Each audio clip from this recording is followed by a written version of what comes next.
Hello, everyone. My name is Dr. Ann Auburn, and I'm the owner and founder of the Natural Health Improvement Center in Granville, Michigan. Tonight, I want to talk to you about natural heart health strategies. We're going to talk about things that you can do to keep your heart healthy and also some things to do if you already have some version of heart disease. So let's get started. The purpose of tonight's presentation is to help you understand a holistic approach to heart health. Also, look at nutrition, both diet and supplements. Look at some important lab tests that you may not have heard of before because they're not standardly done. Look at the role of heavy metal toxins, and look at some targeted natural therapies, also detoxification and how important it is, and also a special kind of detoxification called IV chelation therapy. We're going to talk about facts and research, and I'll try not to get into too much research, and we'll have some extra information on that if you want more that you can pick up after the lecture. And don't worry about what chelation means. I'll explain that later. So first of all, let's just look over a little bit of history on cardiovascular disease. It is the most prevalent chronic condition, and it's the most common cause of death in the US as well. So we really want to focus on prevention if we can. The treatment of cardiovascular disease does consume more than 10% of our healthcare expenditures. And over time, advances in medicine and technology have led to more accurate diagnoses and treatment of almost every type of heart disease. In fact, from 1950 to 2005, heart disease deaths did decrease by 64%, and 94 to 2004, stroke and heart disease deaths decreased by 25%. So that's great, but there is a price to all of this high-tech cardiology. It can be expensive, it can be increasingly impersonal, and at discharge, patients often leave with multiple high-cost prescriptions, and sometimes they don't have full understanding of what those meds are for. Compliance can be a problem, but this can also lead to stress, lack of follow-through on lifestyle changes. Even if they're good for a little while, they may not keep them in. Often people are just overwhelmed and confused. So despite many successes, there is evidence that we're losing ground in the fight against cardiac disease. There was a study in 2009 that compared prevalence of risk factors in adults ages 40 to 74 years old in 1988 and in 2006. And it looks like some of those risk factors have gotten worse. Obesity increased from 28 to 36%. Those eating healthy diets decreased 16%, regular exercise decreased to 10%, and smokers remained at 26%. And those are all some pretty serious risk factors. But this study, the InterHeart study by Ogden in 2006, was a study of almost 30,000 people from 52 different countries. And it showed 90% of the risk for men and 94% of the risk for women were from the following factors: elevated ApoB divided by or in ratio to ApoA1. Now, those are lipids or types of cholesterol that you may not have heard of before, but this particular ratio is very important and a high risk factor. Smoking is still a high risk factor. Psychosocial factors, stress, diabetes is one of the biggest ones.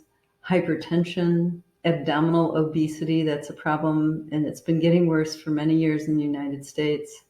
Regular alcohol intake, which they define as greater than 3 drinks per week. So if you're a daily wine drinker or you have a nightcap every night, that's really, it's putting you at risk for cardiac disease. And lack of regular physical exercise and activity, lack of daily consumption of fruit and veggies. And this is all related to body mass index too, because body mass index is linked to increased risk of diabetes, high cholesterol, and when it's lowered, it reduces all risk factors. Therefore, it makes obesity and a high BMI from poor nutrition and lack of physical activity a true leading actual cause of death in the US. See, there's these risk factors, but then the actual cause is related to body mass index. It's a very good indicator to watch. So let's look at some tests that we can do for cardiovascular assessment. Roughly 90% of all cardiovascular disease has no symptoms at all. For about half of the people who have coronary artery disease, their first symptom is actually death. So if you have a personal or family heart disease history, you must know your risk factors for heart disease, and that means getting tested. So when should you get tested? Well, if you're at high risk, begin at age 30. If you're low risk, you should still get regular testing, but begin at age 50. And if you have any heart-related symptoms like chest pain, shortness of breath, fatigue that you can't explain any other way, especially when walking or doing some kind of physical activity, then you should really get tested immediately, regardless of your age. So now let's look at some cardiovascular tests. The simplest one you probably all know about is an EKG, electrocardiogram. It looks at the electrical messages that are going to your heart, through your heart, and telling the muscle to contract, telling the pump to work. And if this isn't working right, it can pick up on, arrhythmias, or it can show there is lack of oxygen to the heart muscle by showing certain readings. So that's one thing that you can do very easily. We do it in our office. An echocardiogram is an ultrasound of the heart. That's a different test. That's often done when the person has either some kind of special weird heart sounds, or if they've had some kind of a positive test. Let's say, they get some cardiac enzymes and they're elevated and they want to find out what's going on there. Assessing the function of your heart with an ultrasound would include chamber size, overall heart size, the thickness of the walls of the heart, the motion and abnormalities, the valves. It would show us if there's any fluid around the heart. Usually it's only done if there's a positive or a finding on an EKG, or certain heart sounds you might do it too. Now then there's the nuclear exercise stress test. This is for anyone who has symptoms, and it will show if any part of the heart is lacking blood flow and oxygen while it's under stress or pumping harder. This can also be done with the ultrasound. That one's called a echo stress test. And also there is the nuclear stress test, where they just give you a medicine intravenously that makes your heart pump faster, harder for a few minutes, so they can look at the EKG and look at the ultrasound afterwards to see if there's any stress in the heart muscle or any lack of blood flow. And I should mention there are some other tests too, like one of the ones that I often order, especially if people have a family history, is I'll order a calcium scoring CT scan. That's a 5-minute CT scan, very low radiation. It looks to see if there's any calcium buildup in your arteries. They also have another one called a CT angiogram. So it's similar to getting an angiogram, where they put the dye in a vein either through the arm or up through the leg to go to the heart. But the CT angiogram is just an IV with dye, and then they do the CT to see if they can see the blood flow to all the arteries around the heart. So there's many ways that can be tested, and those are usually ordered by, a cardiologist, a specialist, but sometimes we order some of those too. Now, let's go on to blood tests. This next test up on the screen here is called an ultrasensitive CRP, or USCRP. Sometimes it's referred to as cardiac CRP or high sensitivity CRP. This is a marker really for vascular inflammation. It's very sensitive to that, and it's very predictive of heart and vascular problems. Sometimes it will be up for other reasons, like high blood sugar, severely excess weight, hypercoagulability of the blood, like sticky blood for some reason, like let's say you're a cancer patient and you're more likely to have blood clots in the later stages, or infections, or even sometimes people that have really active autoimmune disease, they can have a high ultrasensitive CRP.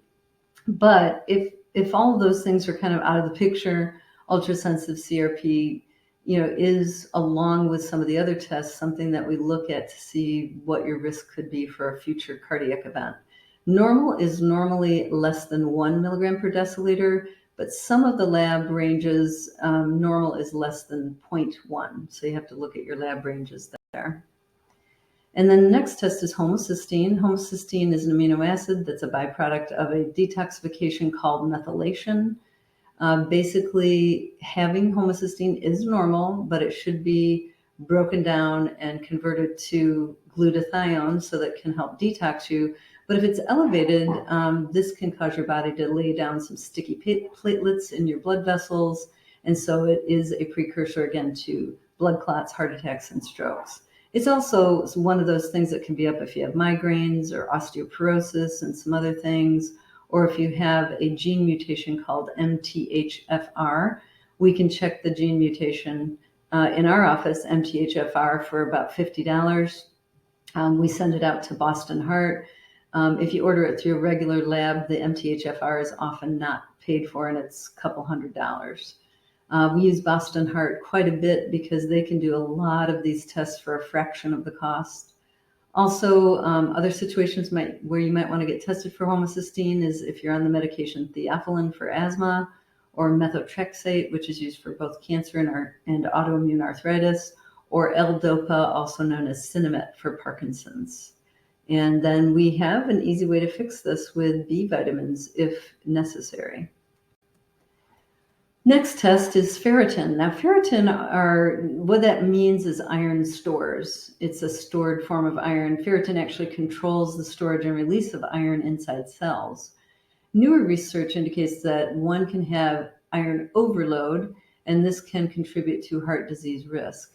It just kind of makes the blood thicker, and again, more clots, heart attacks, strokes, things like that. Again, all these risk factors together can, be a problem. So we control for that. Now, there is another condition called hemochromatosis, which is genetic. It's inherited. In that situation, the ferritin's much higher. The liver enzymes are higher. The hemoglobin's higher. There's other signs of that, and that is handled by a hematologist. But for just the syndrome of iron overload, we can have you donate blood every 2 to 3 months, or we can actually do phlebotomy in the office to take that blood off your body and lower the ferritin. Normal ferritin for women is 80 to 120, for men 90 to 140. I kind of think of this in general terms like, okay, it should be less than 150, and that would probably be acceptable. But I would still watch it if it was greater than the 140 or 120. Okay, fibrinogen is our next test that I want to tell you about. Fibrinogen is a protein that determines the stickiness of your blood by enabling your platelets to stick together. You do have to have adequate fibrinogen to stop bleeding. It's part of your normal, coagulation cascade. If you've been injured or in a car accident or cut yourself or something. But you also want to balance your fibrinogen levels to support optimal circulation. You don't want it to slow down your circulation. So if you've got a family history of heart concerns, or if you smoke, if you take oral contraceptives, or if you're postmenopausal, you might have a higher fibrinogen level, and you might want to get this test done. Optimal fibrinogen is 180 to 350 milligrams per deciliter. Now, this is one of the most important areas I like to talk about is expanded lipid profiles. You have your standard cholesterol profile. Everybody calls it cholesterol. So when I say lipid, sometimes people don't know what I mean, but that's your cholesterol profile.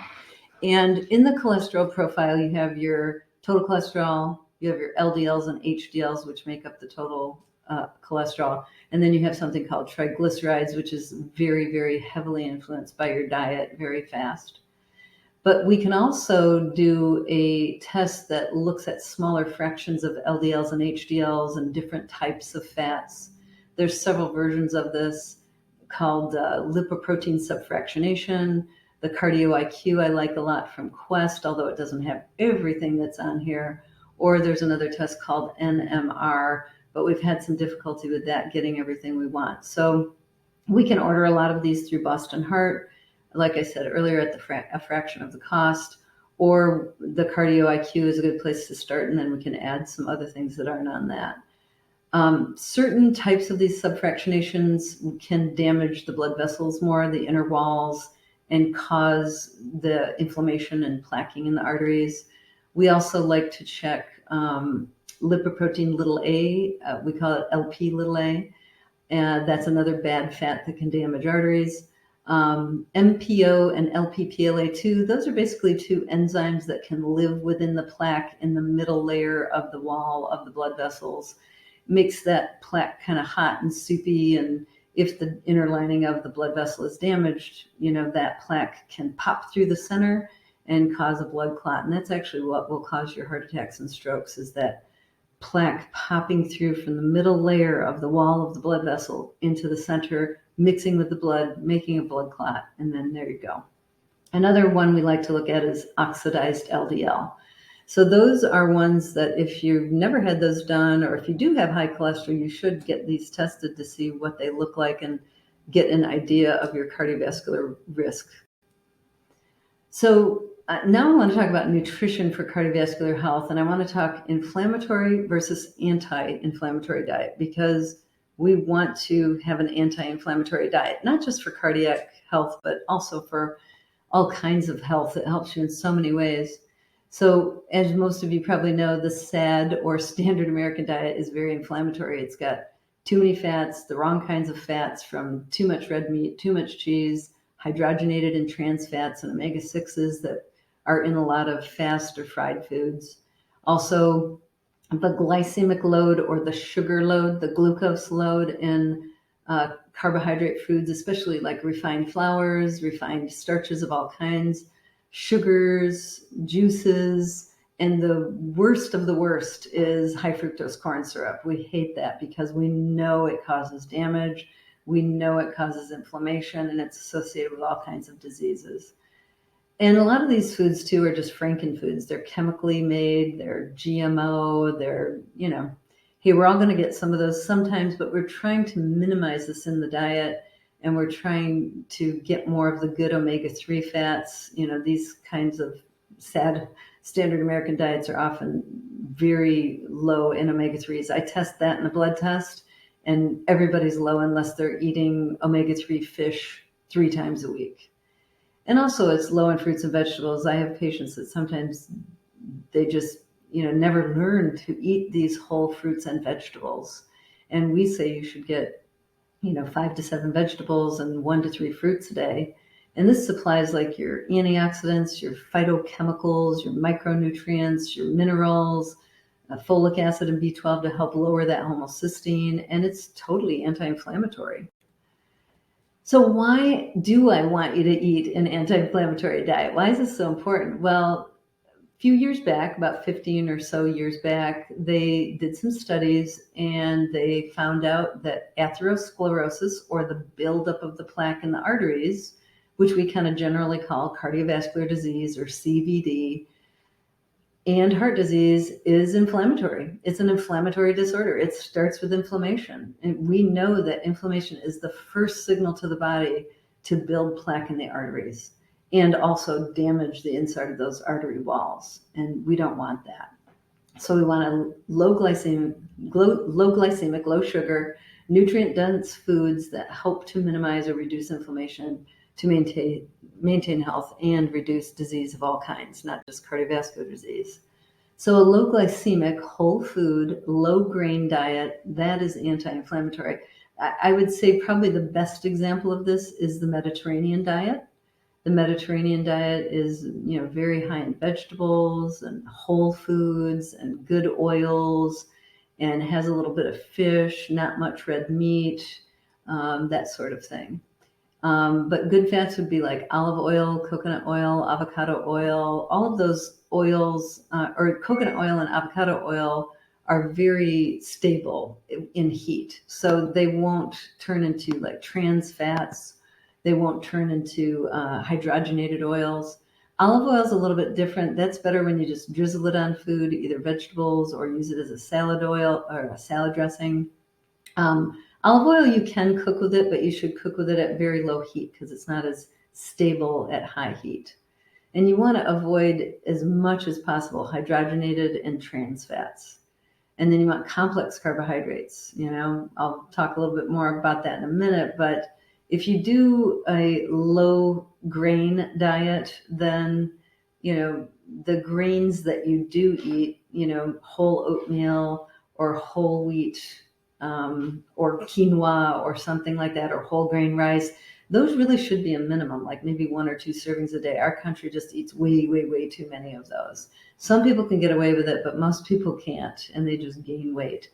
But we should also, like I said, be high in vegetables, 5 to 7 servings a day, fruits 1 to 3 per day, and clean concentrated proteins. Proteins I'm not against animal proteins.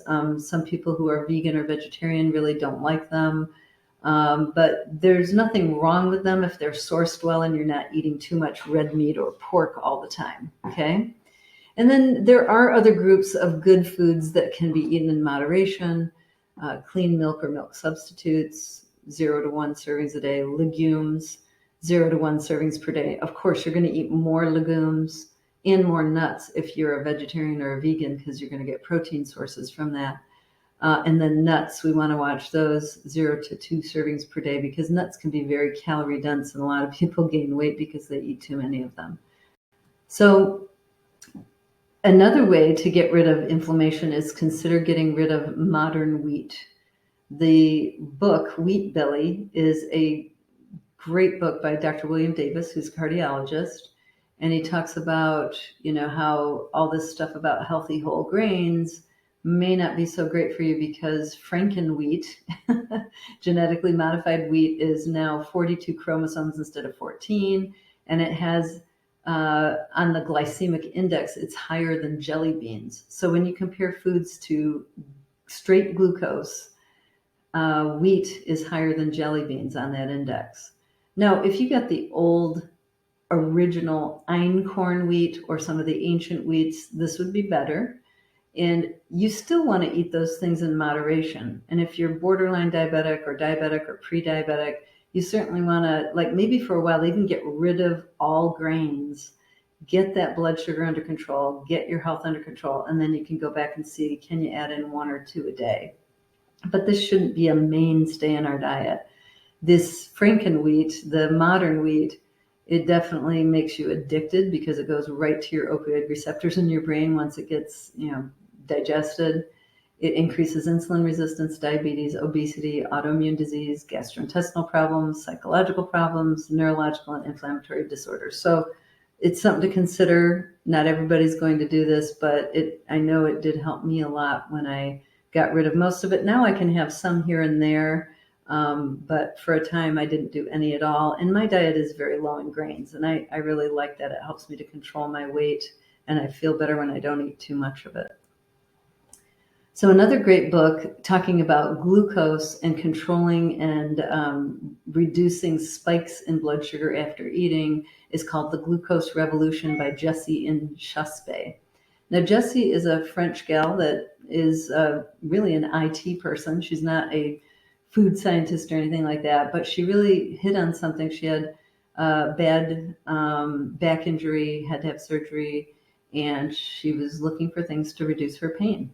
And she figured out the diet hack of eating high fiber vegetables before eating protein and then carbs to flatten glucose curves so that you're reducing the diseases that are associated with recurrent high glucose spikes. Benefits are stable blood sugars, weight loss, appetite control, reduced cravings, cholesterol reduction, lowered liver stress and liver enzymes, improving energy, pain, inflammation, and more. I actually had a patient bring this book to me, and I could not believe the change in her liver enzymes that were elevated. They were basically normal.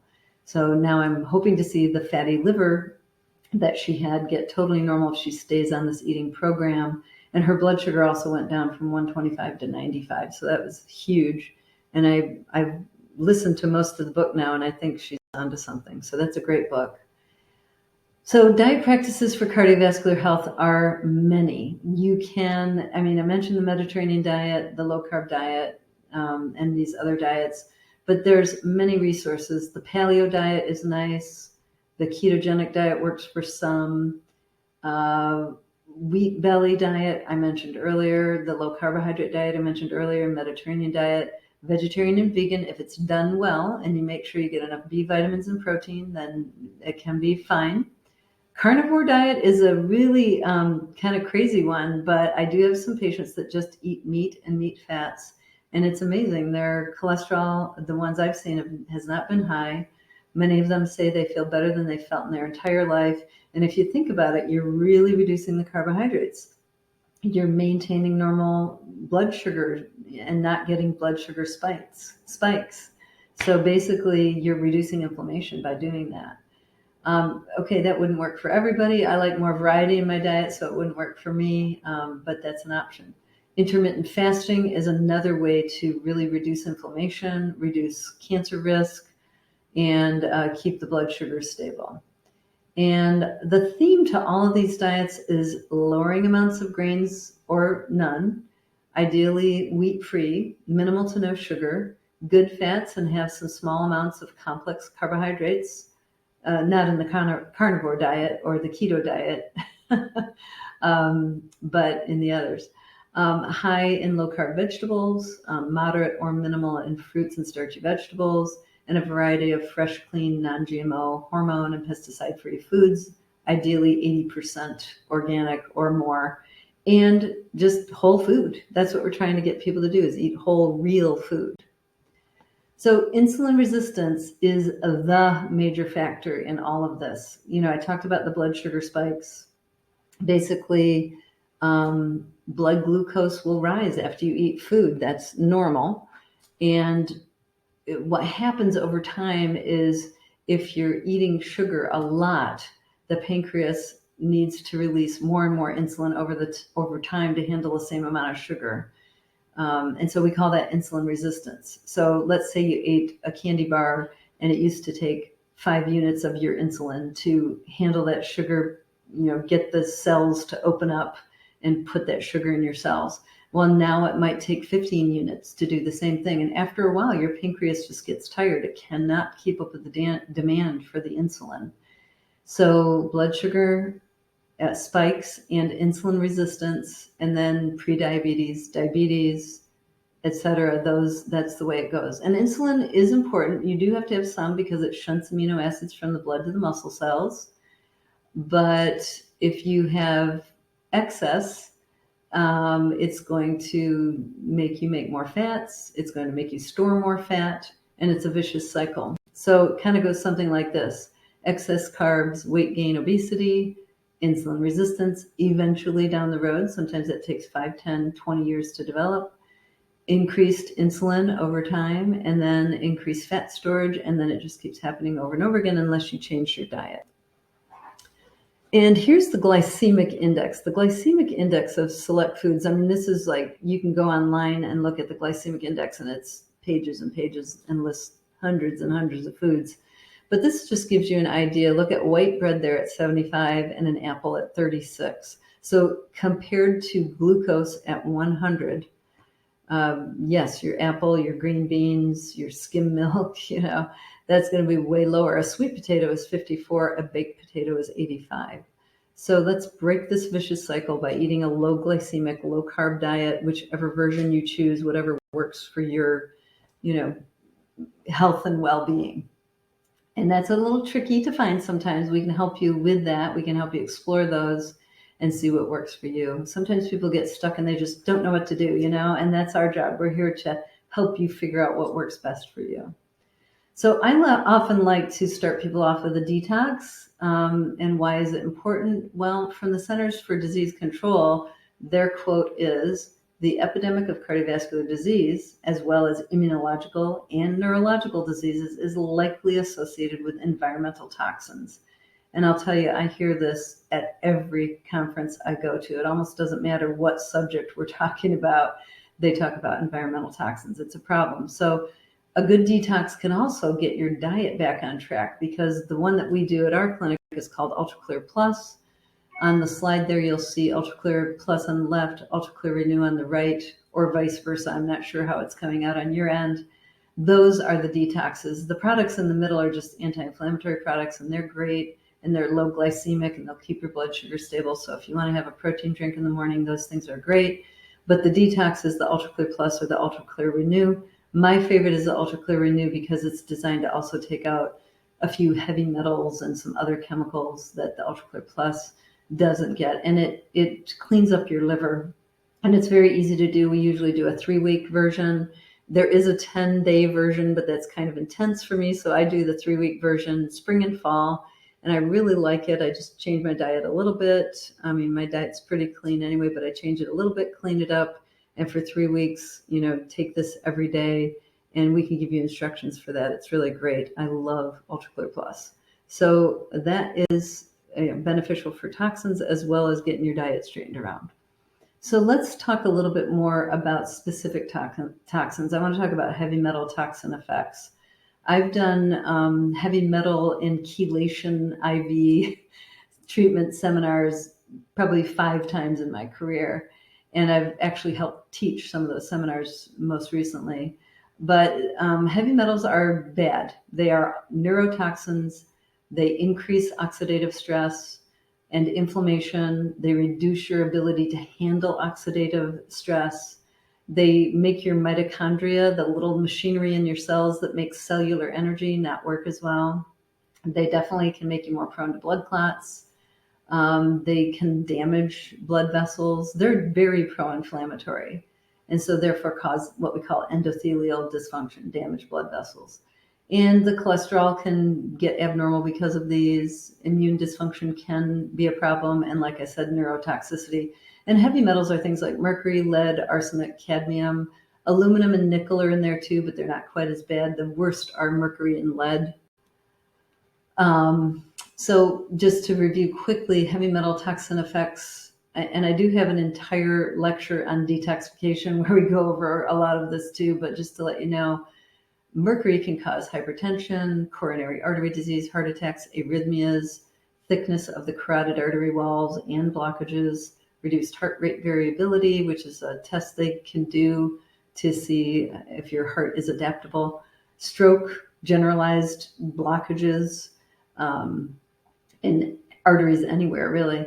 Kidney dysfunction, protein in the urine.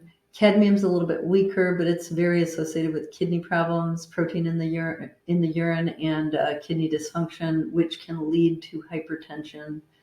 And mercury, cadmium, lead, and other heavy metals, they just impair an enzyme that helps metabolize epinephrine, norepinephrine, and dopamine. You know, those are kind of your neurotransmitters that are the uppers. They're the things that help your sympathetic nervous system go into drive when you need it. But if you can't break down those chemicals, they can lead to hypertension as the first clue to heavy metal toxicity. So when people have hypertension, I do like to check their heavy metals if they will let me, so I can see if this is part of the problem. Heavy metals in circulation, they can cause inflammation, excessive free radicals. Free radicals are those extra electrons floating around that can bump into tissues and whatnot and damage them. This can lead to tissue damage, plaque buildup in vessels, and it results in decreased circulation to the heart, causing chest pain, stroke, foot infections in diabetics, brain fogginess, increasing fatigue. I've had patients that just had increased fatigue and brain fog and memory loss, and it was heavy metals. So heavy metals in the heart, this is another interesting fact that people with congestive heart failure, that's where the pump of the heart muscle starts to get weak and it gets thick and big and enlarged most of the time. Those hearts have 70,000 times more mercury than what is found in people with normal functioning hearts. So we know there's this relationship here. Now let's talk a little bit more about lead, because this is probably the most prevalent in society and one of the worst ones. Lead, you can see there's tons of adverse health effects. This is in regard to lead poisoning, which is not exactly what we're talking about. We're talking about toxicity buildup in the body. Poisoning is kind of what happened in Flint, Michigan. There was some poisoning going on there with high blood lead levels, and it can lead to all kinds of neurological problems, kidney problems, heart problems, hypertension, nausea, peripheral neuropathy. I've seen a welder years and years ago that was getting heavy metal toxicity, and it was causing neuropathy in his legs. Seizures, coma, death at very high levels, and also criminal behavior and memory problems. So this is the thing to remember about lead, though. Even though we're not really talking about poisoning, lead has no toxic threshold. So what does that mean? No toxic threshold for lead means there is no measurable amount of lead in the human body below which no harm occurs. There's always something bad going to happen if you have lead in your body. It's just a matter of degree. And this is according to all these, government agencies. They know that this is the situation. And lead is very common in our society. Construction materials, lead pipe and domestic water system, glazed jugs, lead crystal, embedded bullets, petroleum fumes, herbal medicines, paints, varnishes, polishes, wine. I'm going to show you something about wine. You'll be shocked. Dirt in your garden. We're not going to be eating dirt so much, but it's there. Paint chips and industrial exposures of many kinds. So lead, typical source of exposure. Let's talk about wine. For 432 wines tested in the bottle, the lead in domestic wines ranged from 1 to 521 parts per billion, with an average of 41. The level in imported wines ranged from 4 to 673, even higher per billion. And it had an average of 94. So that means almost all wine is going to have some lead in it. And there are reports of arsenic in wine too, because they often use it as a pesticide, herbicide. So you probably can get some good wines. I've heard the Argentinian, Brazilian, New Zealand, those are some of the good ones. But it's really not good to drink wine every day anyway. And you really have to know that there's possibility of heavy metals. And then we've got non-compliant jewelry. This isn't as much of a problem now, but this example of a non-compliant piece of jewelry was marked as in compliance, and it had huge amounts of lead in it, 972,000 parts per million, I guess it was. So, these things do happen. They're trying to stay, on top of this, but it's there. Also purses, like colored purses, especially red and yellow, the dyes, the pigments, ceramics, same thing. And then lipstick. Some brands back in the early 2000s were reported, having, huge levels of lead in them. And we're talking L'Oreal, CoverGirl, Dior. And it took 2 years for the FDA and some urging by senators to actually track this down and get this under control. So you have to be careful with your products that you're putting on and in your body as well. Also, mini blinds. Mini blinds have been shown to deteriorate, and the dust contains lead. And candles, these are the ones with the lead in their wicks. So, be a wise consumer. And then you have to think about water. Acidic chemicals added to water magnify the uptake of lead into the body. And 98% of homes will have lead in their plumbing from lead and copper pipes connected by lead solder. Even if it's a brand new house, sometimes out from the house in the road from the main line, there is, solder on those pipes. So, and then the chrome-plated faucets are made of brass containing up to 8% lead. So my recommendation is always filter your water. And lead. So despite a greater than 75% reduction in blood lead levels since the 70s, 38% of U.S. adults have lead levels 2 micrograms per deciliter or greater. Now this level, you won't hear that because if you look up the normals for a blood test, it won't say that this is abnormal, but we know that 2 micrograms per deciliter in a blood sample or greater is associated with hypertension, chronic kidney disease, and heart attacks. And according to this study from 2006, there has been an increase in death from stroke, 151 to 248% in some studies, and 189% increase in death from heart attack in some studies. So traditional medicine normal blood values are 10 micrograms per deciliter or less for adults and 5 micrograms per deciliter or less for children. Yet, damage to the heart, vessels, and kidneys occurs at 2 micrograms per deciliter or greater. So that's something to think about. So lead, how does it cause the damage? Oxidative stress. It causes reactive oxygen species. It lowers the production of nitric oxide, and that is the key. This lowering or inhibition of nitric oxide leads to hypertension, coronary artery disease, atherosclerosis, dilated cardiomyopathies, congestive heart failures associated with that, heart attacks and strokes, and chronic kidney disease. And here's all of the functions of nitric oxide. They actually also call it endothelial-derived relaxation factor. It dilates blood vessels. It reduces the stickiness of platelets.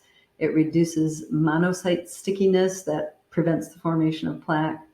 It reduces the multiplication of smooth muscle cells in the walls of the arteries. You don't want thick artery walls. And it reduces the release of free radicals, and it reduces oxidation of your LDL cholesterol. So when you look at cells, there's a picture of a cell with a cutout there in the corner. Cells are, they make up the walls of arteries. They make up everything in your body. Everything's made of cells. But if you think of, okay, the wall of this artery is made up of cells all lined up together. And in those cell walls, which we have a cutout in the two pictures below, there are lipids that kind of keep that membrane together. They're phospholipids and polysaccharides and all this other stuff put together to hold that cell membrane together and to hold the different channels that things go in and out of the cell in. When you have lipid peroxidation or oxidation of the lipids in that cell wall from free radical damage from things like heavy metals or chemicals, this leads to cell membrane damage and inflammation, and then eventually leads to blocked arteries, heart attacks, strokes, and more. So we want to do some heavy metal testing, if possible, if the patients will let us, because this is usually not covered by insurance. There's 3 ways to test it. There's blood, there's a regular serum blood test, and there's also one from Doctor's Data that we do at our office called a red blood cell elements test. And then there's a hair analysis and a urine toxic metals test. That is the most accurate. So these are all very different, and I'll show you what they're used for. The blood testing looks for exposure. It's only going to show you whether it's the serum blood test at a regular lab or if it's the RBC elements. It's basically looking at the previous 1 to 2 weeks. After this, it's not going to be in the blood anymore. If the exposure goes away, some of that or a lot of that was in the exposure is not going to be floating in the blood. It's going to be in the body tissues, or you're going to excrete some of it. But heavy metals, once they get in the body and get in the tissues like the liver, the bones, the spleen, the kidneys, they can stay in there for up to 90 years. So exposure just means we know it's been there, but we have no idea how much is still retained in the body. Retention is a totally different matter. So here's a red blood cell elements exposure test. You can see right above my picture there that the mercury, Hg, is literally off the chart. Normal is 0.010, and this person is 0.049. And this facial cream that this person was using every day had 13,300 micrograms per gram in the cream. Commercial fish is only allowed to have less than 0.5 parts per million. And so this is very, very high. And when somebody's getting exposed to this on a daily basis, it's going to show up in some kind of blood test. It'll also show up in hair as well. But let's say if the person stopped using the facial cream, you wouldn't see it on this test, but you would see it on the urine toxic metals test, because now a bunch of it has gone and gotten retained in the tissues of the body, and it's not floating around in the blood anymore. So serum blood testing, like at a regular lab, sometimes that can be helpful, like at Flint when they had the lead crisis. You can see if there is danger lurking, and then you can look for the cause of that and get rid of it. But most of the time, we don't do a lot of blood testing unless we suspect an acute exposure, because, it will, if you're not getting exposed to it all the time, it's just going to go in the body and get stuck there and you won't see it. Although if you do find a blood level of 2 micrograms per deciliter or higher, you know that you're at risk for heart disease. So hair analysis, we use this to look at essential elements like minerals and things like that, as well as heavy metals. This one's a little bit different. This is hair will bind circulating metals, and it concentrates them 200 to 300 times what they are in the blood. So it's going to be looking at the last 2 to 4 months of exposure. So that gives a little bit longer time period. But again, if it's negative, it doesn't mean that you don't have it in your body. We really need the urine toxic metals test to see if it's in your body. Okay, so the urine toxic metals test shows the retention of heavy metals still in the body, and it uses a chelating agent. Chelating comes from the word claw or chel from Greek, and it basically is shaped kind of like a hexagon or an octagon, and it has like a salt inside of it. When it sees a heavy metal, it drops the salt and it picks up the heavy metal and binds it. It chelates it. It binds it very strongly until you pee or poop it out. And our chelating agents that we use are EDTA, DMPS, and DMSA, although right now DMPS is not available. But we give the patient a certain amount of these depending on their kidney function and their weight, and then we have them save their urine for 6 hours and see what comes out with one chelation treatment. And this will give us an idea to assess whole body burden of heavy metals. So on this slide, we see a urine toxic metals test result. On this, we can see lead and mercury are very high. Antimony is also elevated. And lead, if you look at it, the reference range is less than 5, and the result here was 25. That's 5 times normal. Mercury, it was 230. Normal is less than 4. That is astronomically high. So this shows that when you use a urine toxic metals test and you use a chelator, in this case they use DMPS to pull out these heavy metals, the result pulls out more heavy metals. If you had done the same test without a chelator, not much would have shown up. I actually do have the slide from this patient showing that, but I just didn't want to put it in this presentation. But there you have it.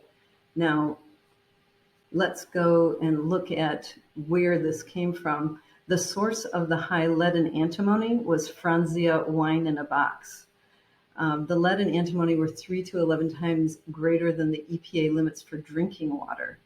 So this is an example where wine did have quite a bit of lead in it, and wine is known to have arsenic and lead in it.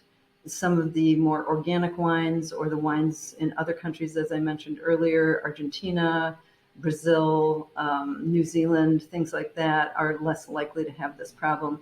And it's, like I said earlier, it's not really great for you to drink any kind of alcohol every day anyway. So the moral of this story is that exposure does not equal toxicity. Exposure is exposure. You're going to see that in blood and in hair. But then if you assimilate it and retain it in the body, then it becomes toxicity. And treatment strategies would be to avoid exposure. Avoiding exposure would be removing lead paint from your home, using lead test strips to see if it's in any of your ceramics or painted dishes or anything. Drinking filtered water, choosing herbal products that are tested for heavy metals, and removing those silver amalgam dental fillings. And we have patients take a prescription oral DMSA when they have them removed. So when you're getting them removed or when you're getting them put in, those are the worst times to get the mercury in your body. And also maintaining strong bones helps so that any heavy metals that are in the bone don't get dispersed into the bloodstream. So again, more treatment strategies. Sweating through exercise or sauna will actually remove heavy metals. It's been studied. And also, just don't forget Dr. Auburn's magic pills of exercise, because it reduces diabetes by 50%, heart disease by 50%, colon cancer by 40%, breast cancer by 40%, and Alzheimer's by 50%. I love exercise. And again, this ultra clear detox can be very important because autopsy studies show that the liver is the largest repository of soft tissue lead, 33%. So if you do this twice a year, you're ahead of the game. And lead storage is followed by liver, by kidney, pancreas, ovary, spleen, prostate, adrenal gland, brain, fat, testes, heart, skeletal muscle, and bone. And so there you go. Keep that bone healthy so you don't release the lead and other metals that might be held in there. And then we do have some supplements that may help with heavy metal detox as well. N-acetylcysteine is one of my favorite. It has many uses, but it and alpha-lipoic acid are both precursors to glutathione, and glutathione is what your liver makes through the methylation detox cycle to help you bind heavy metals and chemicals all over the body. The beautiful thing about glutathione and making more glutathione is that it crosses the blood-brain barrier, so it gets those things out of the brain as well. My chelators actually don't cross the blood-brain barrier. So even people who are doing IV chelation to remove heavy metals, I often have them take one of these products to keep getting it out of the body. And we do have a form of L-glutathione that is actually usable. A lot of oral L-glutathiones are not usable. We have 2 or 3 different forms at the clinic, and they've been studied to actually get into the body and increase glutathione levels. And then vitamin C itself is a natural chelator. It's a binder. I shouldn't say it's a chelator. It's a binder. It's very weak, but vitamin C does help. So, it's a great thing to do. And Nanobac TX is a special form of enzymes and EDTA that you can take orally if you really can't do intravenous. This is kind of one of the next best things, although it's not as good as the IV. And then increasing glutathione. There's many things that increase glutathione. Just make sure you get enough amino acids in your diet, because that will supply N-acetylcysteine and methionine to help you detox.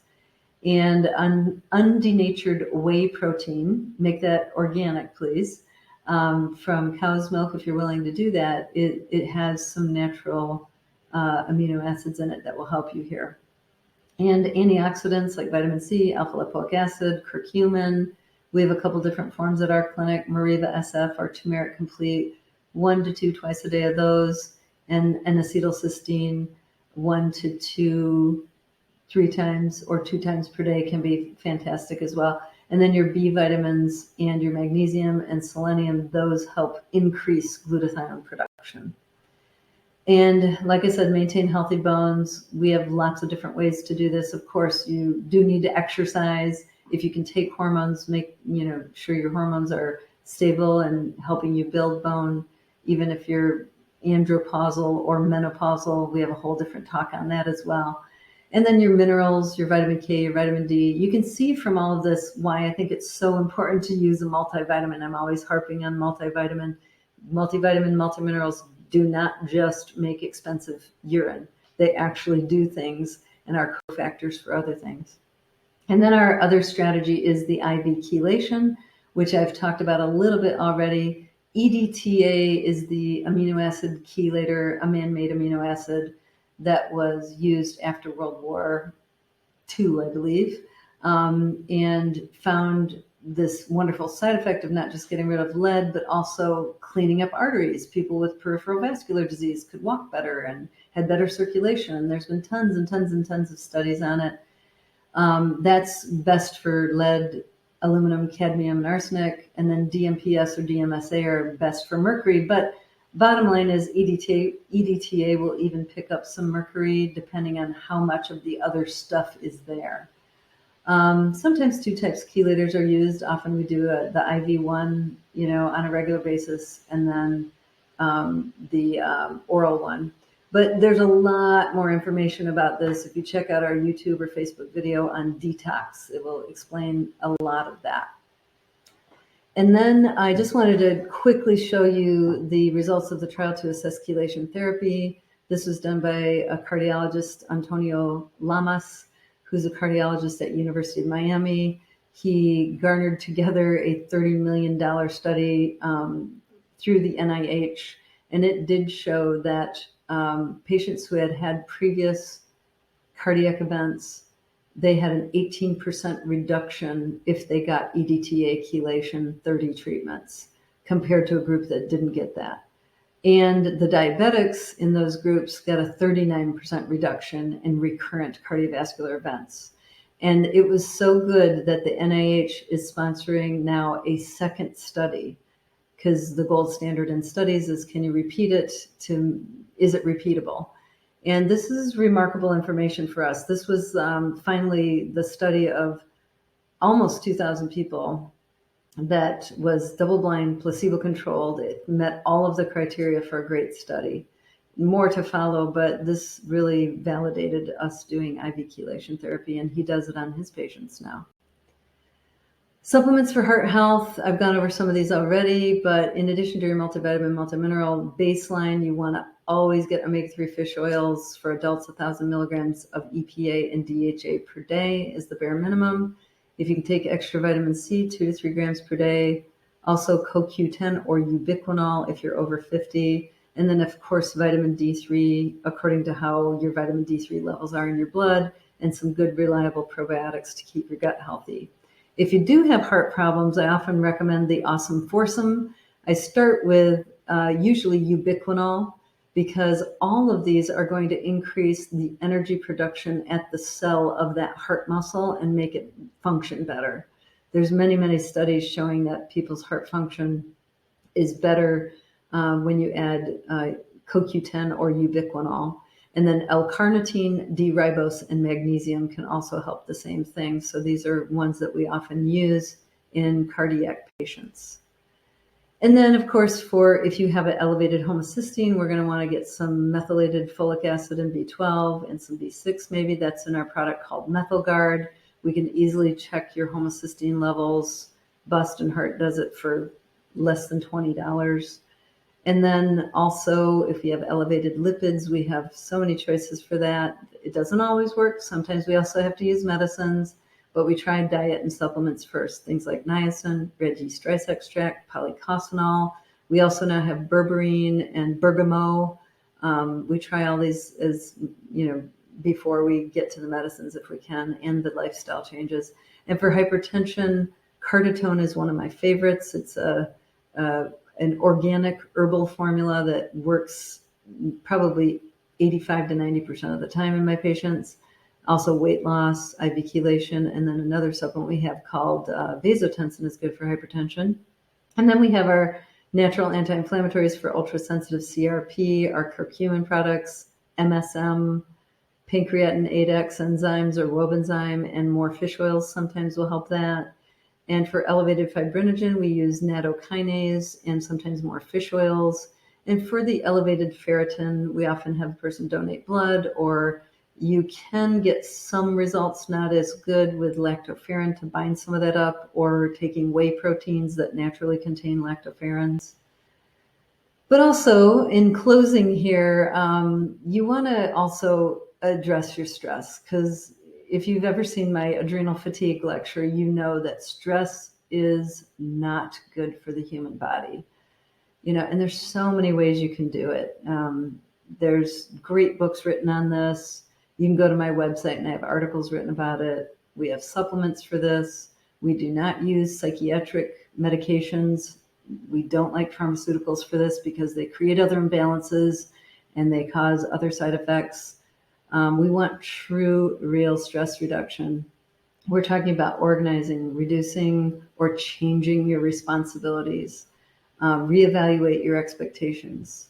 Exercise or meditate or pray, whatever is suits your values. Acupuncture can be helpful. Our acupuncturist has acupuncture he does specifically for anxiety. Medical massage or other body work.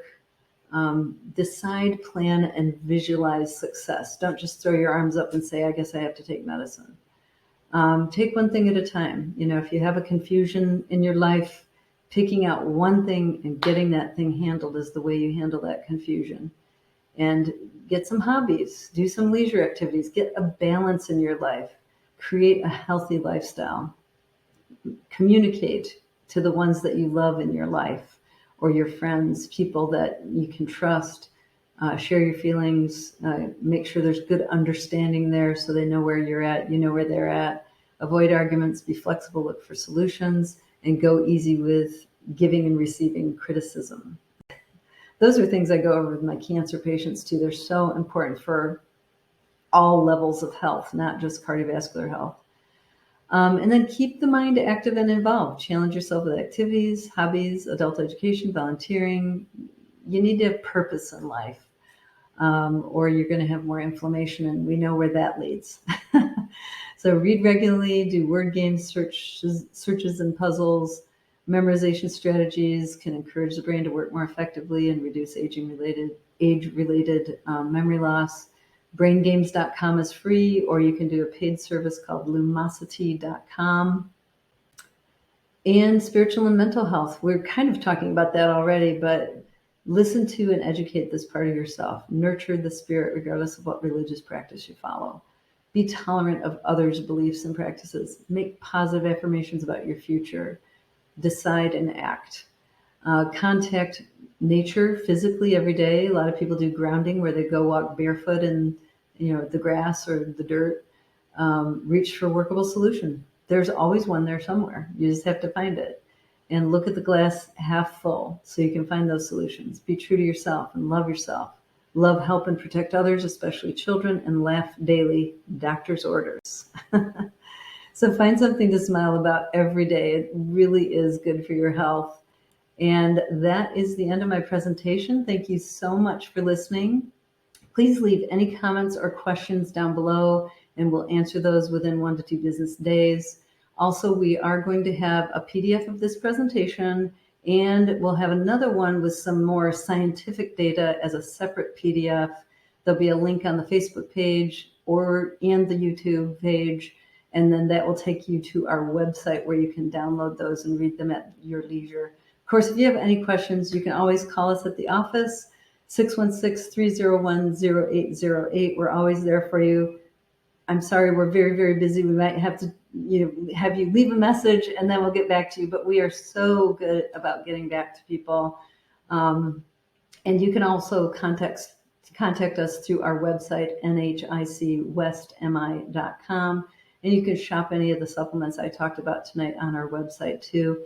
We're revamping that right now. If you have any difficulties, just call the office. We're willing to help you and get that taken care of. So thank you very much for listening. Have a great week and best of health to you. We'll see you at the next one in a couple months. Take care now. Bye.